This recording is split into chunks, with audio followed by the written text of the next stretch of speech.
Welcome to the Dave Pamah Show, the podcast that revives, restores, and awakens your innermost capabilities. You have the training and the talent to succeed, but do you have the guts to fail? I love what I do.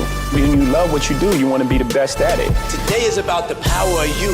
You will change the world. Find your path to success through the journey of those who have succeeded. And now, your host, Dave Pamah. Hi, welcome to the Dave Pamah Show. And in this episode, I'm going to celebrate Black History Month in the UK. It's different in Canada and USA, but it's October. It's celebrated in October here.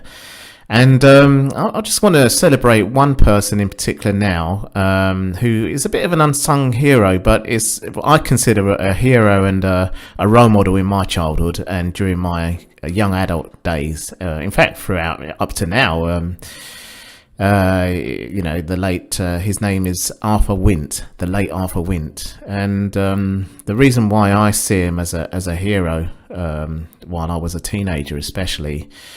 And a young kid, was because he was an athlete, and I used athletics as a way out because life wasn't really that good for me until about the age of 10 when I did my first sports day and took up athletics.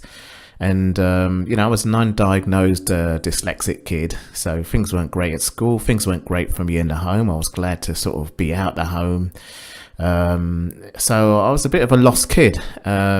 And looking to role models outside the home and outside the school even. And so you look at people like Muhammad Ali, who was big in those days, other political figures. Obviously, there was Martin Luther King and a lot of big names. But Arthur Wint was the world record holder. He broke the world record at Wembley Stadium, where England won the World Cup in 1966. So that was bantered around a lot. But, that was a good sport for me to take part in. But I wasn't good enough. But I was good enough for athletics, a reasonable level.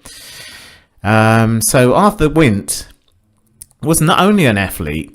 He did the same event as me, 400 and 800. He was world record holder. He broke the world record at the Olympic Games in London, but he also came second in the 800 at the Olympics twice. My time wasn't that far off his. I think it was about a second and a half away from his best time. So that's something to say. And I think when I was a junior, it was a similar kind of junior times he ran as a junior as me. So he was also... we've got Remembrance Day coming up, where they celebrate the veterans when UK won the war, if you like. Britain won the war, the Battle of Britain or whatever. We call it Remembrance Sunday, which is celebrated on November the 11th.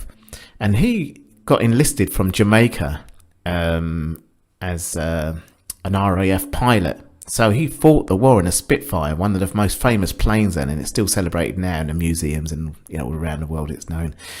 He was a pilot there and a senior officer, and then he got sponsorship and became, trained as a doctor at one of the most famous hospitals where I'm a patient, actually, a heart patient, St. Bartholomew's. So that's amazing. That's amazing. I've done some things. I'm sure people know me well enough, what I've done in my life. You can read up my bio and everything. And training to become a doctor is difficult. Training to become an Olympic athlete is difficult. Training to be a Royal Air Force pilot and fighting during the World War is difficult as well. So, yet, Arthur Wint did not one, but all three of these things, and sometimes at the same time. He was born in Jamaica in 1920. And he showed promise as an athlete from a young age. So when he was 17, he was named as the Jamaican Boy Athlete of the Year, an accolade he proved he deserved when he took home the gold in the 800 metres at the Central American Games the following year.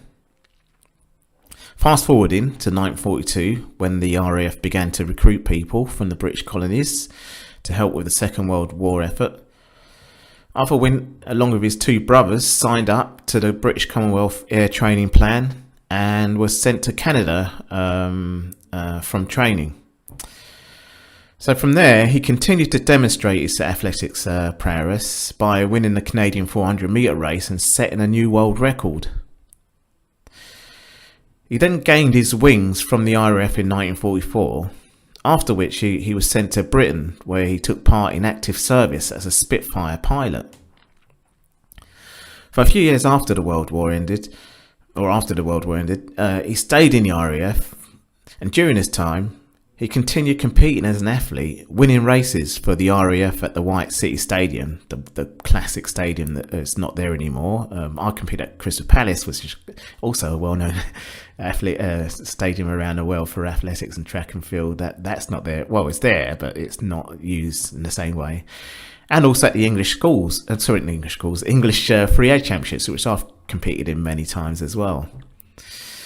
Then, in 1947, his life took a different path when he, as I said, won a scholarship to study medicine at the St. Bartholomew's Hospital.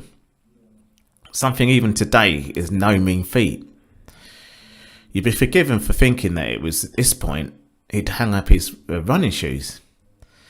After all, he was trained to be a doctor at one of the most prestigious hospitals in the world. Well, you'd be wrong.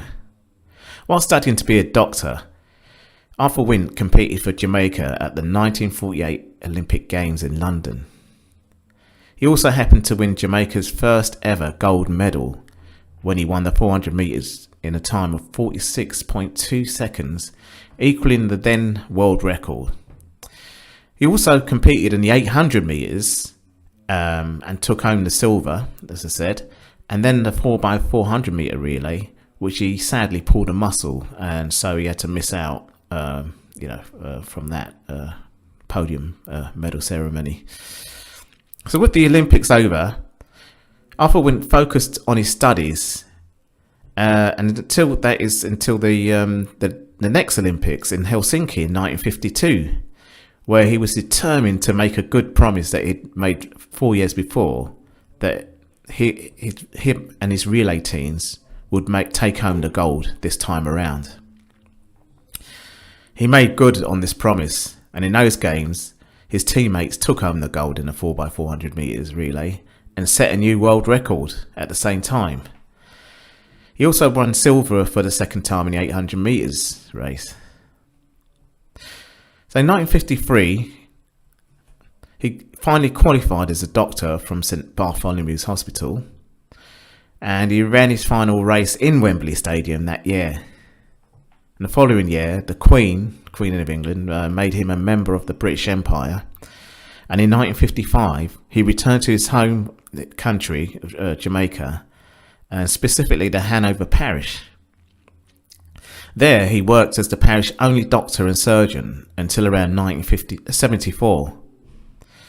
And that's around the time when I was at primary school, struggling until I took part in that first sports day around that time, 1974. So you can see my life kind of like turning, sports and fitness is a way out for me. I mean, it's something you can obviously achieve great things, but it also improves your life whether or not, it's good for health, your mind, your body. But anyway, 1974, at this time, he returned to England, where he served as Jamaica's High Commissioner to Britain. Not one to be content doing only one thing at a time, he also served as Jamaica's ambassador to Sweden and Denmark during this period. After a 4-year stint as a diplomat, Arthur Wint went back to his medical roots. He returned to Jamaica in 1978, where he worked at Linstead Hospital as the senior medical officer and surgeon until 1985. He sadly died in Linstead in 1992 at the age of 72, and was survived by his wife and 3 daughters.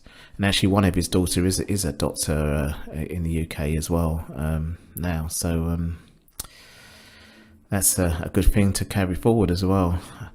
But throughout his career, Arthur Wint was known to many as the gentle giant.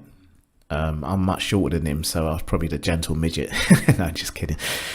And while he was perhaps best known for his athletics ability, we can't look past the amazing work he did as a doctor. He received a scholarship to one of the best medical hospitals in the country, graduated, and then used his skills and education to improve the health of people in his own country, acting as the sole medical professional for a village and caring for their needs. And that's what Black History is all about. Taking the time to educate ourselves and remember pioneers and trailblazers like 6'5" tall Arthur Wint, who no doubt faced challenges and prejudice and appeared to take everything in his enormous stride. That's all for this episode. Thanks for listening, and remember, if you want to support what we do, then share, subscribe, and leave a review over on Apple Podcasts, or head over to my website, davepalmer.com, and click on Rate Show. Well, that's all for now, but I'll see you in the next episode of The Dave Pamah Show. Follow us on Facebook, Twitter, and Instagram.